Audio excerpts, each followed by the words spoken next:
शांति। आज के बाबा के 7 जून के महावाक्य हैं, मीठे बच्चे तुम्हें देह सहित इस सारी पुरानी दुनिया का त्याग करना है, क्योंकि तुम्हें गाइड द्वारा सच्चा रास्ता मिल गया है। आज का प्रश्न है, ईश्वरीय प्लान के अनुसार किस कर्तव्य में कल्याण समाया हुआ है? उत्तर है, यह महाविनाश का जो कर्तव्य है, जिसमें सारी बेहद की पुरानी दुनिया खत्म होनी है, इसमें कल्याण समाया हुआ है। मनुष्य समझते हैं यह बहुत बड़ा अकल्याण है, लेकिन बाप कहते हैं मैंने यह ज्ञान यज्ञ जो रचा है, इसमें सारी पुरानी दुनिया की आहुति पड़ेगी, फिर नई दुनिया आएगी। आज का गीत है ओम नमो शिवाय। ओम शांति। बच्चों ने गीत सुना, यह महिमा किसकी थी? तो माता पिता अर्थात परम पिता परमात्मा की महिमा। ऊंचते ऊंच भगवान वही है, ऊंचते ऊंच गॉड फादर। ईश्वर को फादर कहा जाता है।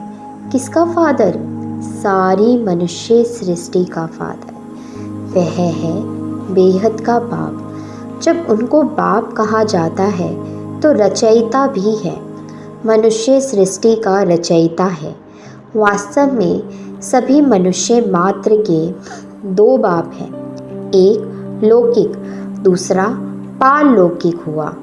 आत्माओं का बाप। आत्मा को जिस्म देने वाला है लौकिक बाप। आत्मा तो निराकार ही है। आत्माओं का निवास स्थान है निराकारी दुनिया में, जिसको ब्रह्मलोक भी कहा जाता है।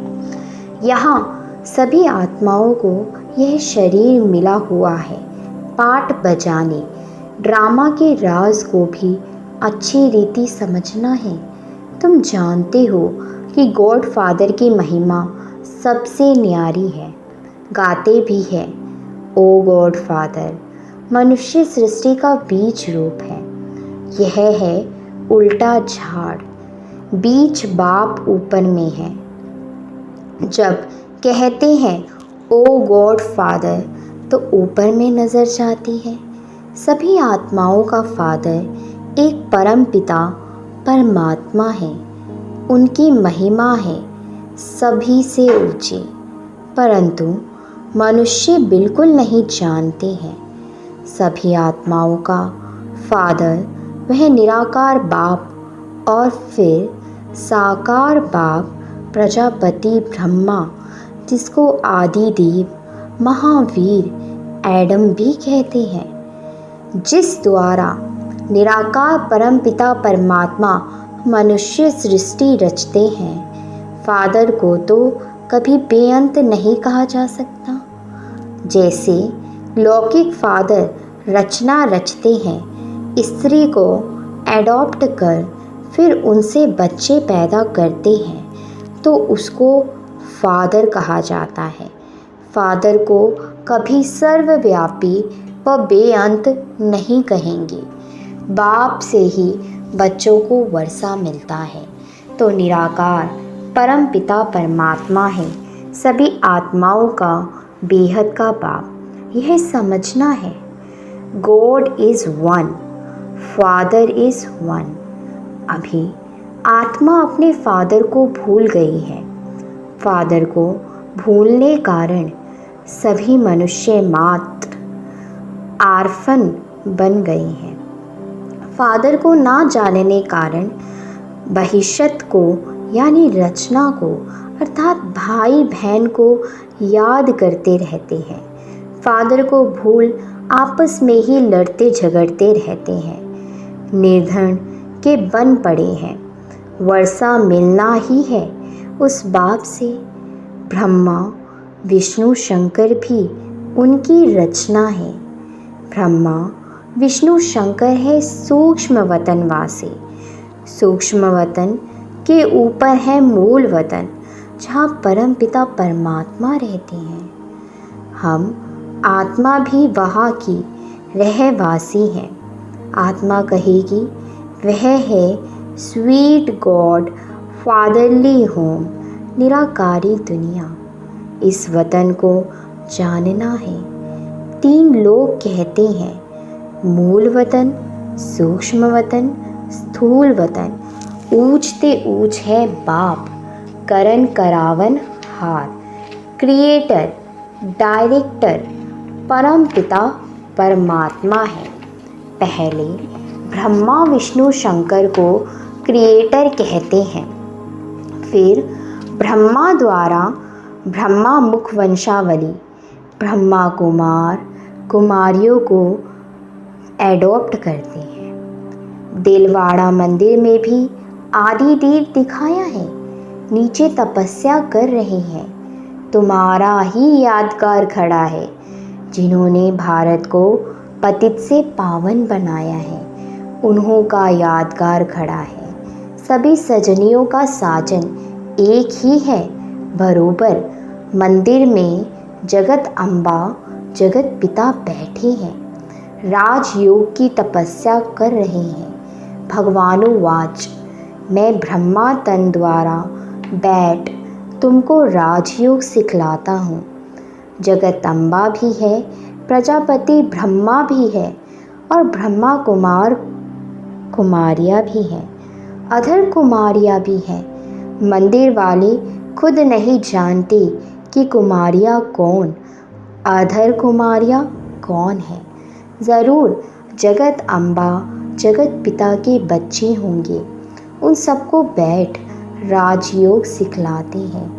पहले पहले ब्रह्मा को कैसे रचते हैं वह भी बताते हैं। साधारण तन में वानप्रस्थ अवस्था में प्रवेश करता हूँ तो यह आदि देव हुआ ना, प्रजापिता ब्रह्मा जिसको महावीर कहते हैं, वे किसका बच्चा है।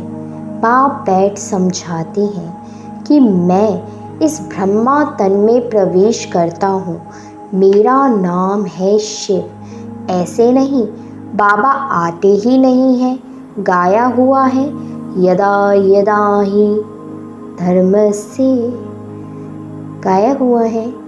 इस समय यह है ही पतित दुनिया। पावन दुनिया कैसे बनती है वह समझना चाहिए। बाबा समझाते हैं, मैं ही सद्गति दाता हूँ। गंगा नदी को गति सद्गति दाता नहीं कह सकते। पतित पावन परम पिता परमात्मा ही है। वह हेवनली गॉड फादर ही स्वर्ग की स्थापना करते हैं। जबकि उनकी संतान है तो फिर क्यों नहीं गॉड फादर से स्वर्ग का वर्षा मिलना चाहिए। समझ की बात है ना। दिलवाड़ा मंदिर में भी पूरा यादगार है। नीचे तपस्या में बैठे हैं, ऊपर में स्वर्ग का यादगार है। देवी देवताएं भारत में ही थे। ज़रूर बाप आते हैं पतितों को पावन बनाने। कहते हैं, मैं कल्प कल्प कल्प के संगम युगे युगे आता हूँ। संगम युग है ऑस्पिशियस युग, जबकि कलयुग के अंत में मैं आकर सतयुग की स्थापना करता हूँ। यह बाप बैठ समझाते हैं। वह जन्म मरण रहित है। मनुष्यों को भगवान नहीं कहा जा सकता। मनुष्य तो 84 जन्म लेते हैं। तुम बच्चे जानते हो, यह है मृत्यु लोक। सतयुग को कहा जाता है अमर लोक। यह है रौरव नर्क। मनुष्य मात्र सब एक दो को काटते रहते हैं। भारत ही पावन था जिसमें देवी देवताएं राज्य करते थे। बाप आते ही है पतित दुनिया पतित शरीर में। ज़रूर जो पहले सतयुग में आए होंगे उनके ही अंतिम जन्म के अंत में बाप आए होंगे। गाया भी जाता है, आत्मा परमात्मा अलग रहे बहुकाल, पूरा हिसाब हो गया ना। पहले पहले आदि सनातन देवी देवता धर्म वाले थे। 84 जन्म भी उन्हों के ही है। इस्लामी बोधि आदि 84 जन्म नहीं ले सकते। भारत है ही परमपिता परमात्मा का बर्थ प्लेस। सब खंडों से ऊंच है भारत खंड। परंतु अभी है कलयुग। बाबा ने समझाया है, वह है अविनाशी वर्ल्ड ड्रामा। इसका कभी विनाश नहीं होता। वर्ल्ड की हिस्ट्री ज्योग्राफी रिपीट होती है। जो इस नॉलेज को जान स्वदर्शन चक्रधारी बनते हैं, वो ही चक्रवर्ती राजा बनेंगे। भारत में जब देवी देवताओं का राज्य था तो और कोई धर्म नहीं था। नए भारत में नई राजधानी देवी देवताओं की थी। वर्ल्ड ऑल माइटी अथॉरिटी का राज्य था।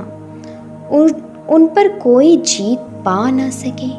श्री लक्ष्मी नारायण सारे विश्व के मालिक थे।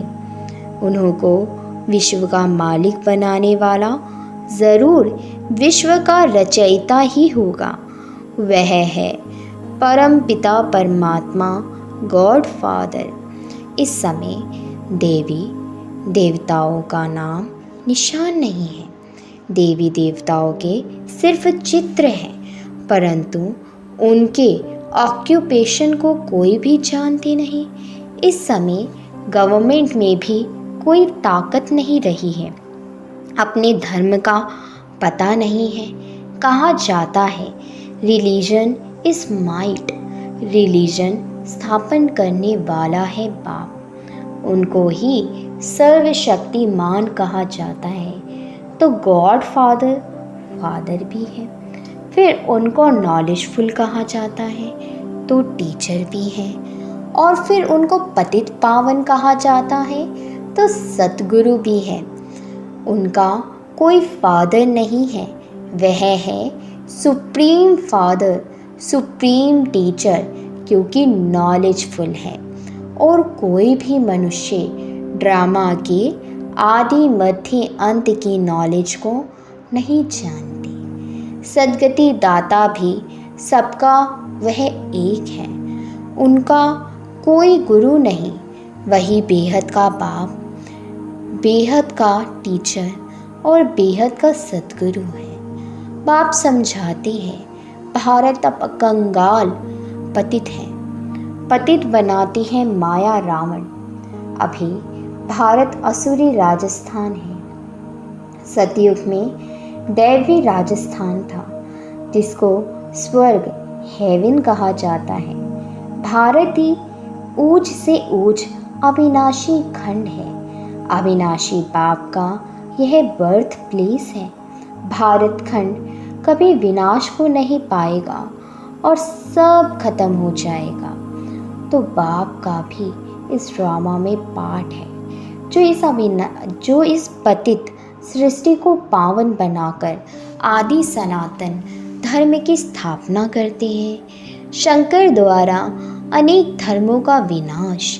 यह विनाश कोई अकल्याणकारी नहीं है, यह है रुद्र ज्ञान यज्ञ, जिससे विनाश ज्वाला प्रज्वलित हुई है। बाप कहते हैं गीता का रचयिता मैं निराकार परमपिता परमात्मा हूँ। मनुष्यों ने फिर श्री कृष्ण का नाम डाल दिया है। भगवानुवाच मैं तुमको राजयोग सिखलाता हूँ, तुम राजयोगी हो। तुम्हें सारी पुरानी सृष्टि का देह सहित जो कुछ है सबका त्याग करना है। मैं गाइड बन सबको वापस ले जाने आया हूँ। बाप ही दुखों से लिबरेट करते हैं। आधा कल्प है भक्ति, अर्थात रावण राज्य और आधा कल्प है राम राज्य। यह बाप बैठ समझाते हैं, कोई मनुष्य नहीं समझाते। अभी बाप आत्माओं से बात करते हैं, समझाते हैं, बच्चे तुम्हारा यह है प्रवृत्ति मार्ग। भारत में प्योरिटी थी तो पीस प्रॉस्पेरिटी भी भारत ही सुख था भी थी। अभी प्योरिटी नहीं तो पीस प्रॉस्पेरिटी भी नहीं। अब रोगी दुखी है, अभी भारत दुखधाम है, भारत ही सुखधाम था। अब बाप कहते हैं, बच्चे मेरे साथ योग लगाओ। पहले तो निश्चय होना चाहिए कि हम आत्मा हैं, ना कि परमात्मा। परमात्मा की तो महिमा बहुत भारी है। तुम भी सतयुग से सब पवित्र थे, अब अपवित्र बन गए हो। ब्राह्मण, देवता, क्षत्रिय, वैश्य, शूद्र, यह वर्ण है ना। तुम हो प्रजापिता ब्रह्मा की औलाद ब्राह्मण। आदिदेव ब्रह्मा को किसने जन्म दिया? बाप कहते हैं, मैंने इसमें प्रवेश कर इनका नाम ब्रह्मा रखा, इनको एडॉप्ट किया। यह है भागीरथ है। इनके द्वारा मैं तुम्हें माया पर जीत प्राप्त कराता हूँ। बाकी कोई युद्ध आदि का मैदान नहीं है। तुम हो अहिंसक। हिंसा डबल होती है, तो एक तो काम कटारे की हिंसा, दूसरी फिर एक दो को मारने की हिंसा। बाबा कहते हैं यह काम महाशत्रु है। इनसे तुमने आदि मध्य अंत दुख पाया है। रावण राज्य द्वापर से शुरू होता है, जबकि ब्रह्मा की रात शुरू होती है। यह संगम युग ही सबसे कल्याणकारी है। पीछे तो नीचे उतरते जाते हैं। देवता से क्षत्रिय, क्षत्रिय से वैश्य, शूद्र वर्ण में आना ही है। जो ब्राह्मण धर्म के जीवन बंधन है, बाबा आकर सेकंड में जीवन मुक्ति देते हैं। बाप से भारत को कल्प कल्प बेहद सुख का वर्षा मिलता है। मुक्ति, जीवन मुक्ति का वर्षा मनुष्य को दे ना सके। पार ले जाने वाला एक ही सद्गुरु है। तुम विश्व की रचयिता बाप द्वारा विश्व के मालिक बन रहे हो। बाप कहते हैं, मैं तो निष्काम हूँ। ब्रह्मा द्वारा तुमको विश्व का मालिक बनाकर मैं वानप्रस्थ में बैठ जाता हूँ। गाया जाता है, दुख में सिमरन सब करे, सुख में करे न कोई। अब सब भक्त एक भगवान को याद करते हैं, फिर सर्वव्यापी कह देते हैं, तो भक्त कैसे ठहरे? यह उल्टा ज्ञान है। बाप तो रचते हैं मुख वंशावली। तुम हो प्रजापिता ब्रह्मा की मुख वंशावली। वह ब्राह्मण है सुख वंशावली। वे जिस्मानी पांडे, तुम हो रूहानी पांडे। बाप सब आत्माओं को कहते हैं, अब तुम मुझ बाप को याद करो। बाप को थोड़े ही भूलना चाहिए। बाप को भूला तो वर्षा कैसे मिलेगा? बाप कहते हैं, मामीकम याद करो, बाकी सब है रचना। उनसे वर्षा नहीं मिल सकता। अच्छा, मीठी मीठी सकीलते बच्चों प्रति माता पिता बाप दादा का याद प्यार और गुड मॉर्निंग। रूहानी बाप की रूहानी बच्चों को नमस्ते। हम रूहानी बच्चों के रूहानी बाप दादा को गुड मॉर्निंग और नमस्ते। धारणा के लिए मुख्य सार है। पहला पॉइंट, ड्रामा के राज को अच्छी रीति जानकर पाठ बजाना है। अभी हम धरणी बाप के बने हैं। कब आपस में लड़ना झगड़ना नहीं है। दूसरा, बाप गाइड बन सबको ले जाने आए हैं। अब देह सहित सब कुछ भूल एक बाप को ही याद करना है। वरदान है मेरा बाबा इस संकल्प द्वारा हर कदम में मदद का अनुभव करने वाले निश्चय बुद्धि भव। मेरा बाबा इस संकल्प द्वारा हर कदम में मदद का अनुभव करने वाले निश्चय बुद्धि भव। ड्रामा अनुसार जो पक्के निश्चय बुद्धि है, दिल में संकल्प कर लेते हैं कि बाप मेरा, मैं बाप का, तो ऐसे बच्चों को स्वतः मदद मिलती है। सिर्फ सच्ची दिल से कहो मेरा बाबा, तो हर कदम में मदद की अनुभूति होती रहेगी। जिन बच्चों का एक बाप के साथ अटूट प्यार है, उन्हें कोई भी बात रोक नहीं सकती। बाप का प्यार सब बातों से पार करा देता है, वे उड़ते रहते हैं। आज का स्लोगन है, सदा बाप की लाइट माइट के अंदर रहो तो माया आपके आगे ठहर नहीं सकती। सदा बाप की लाइट माइट के अंदर रहो तो माया आपके आगे ठहर नहीं सकती। ओम शांति।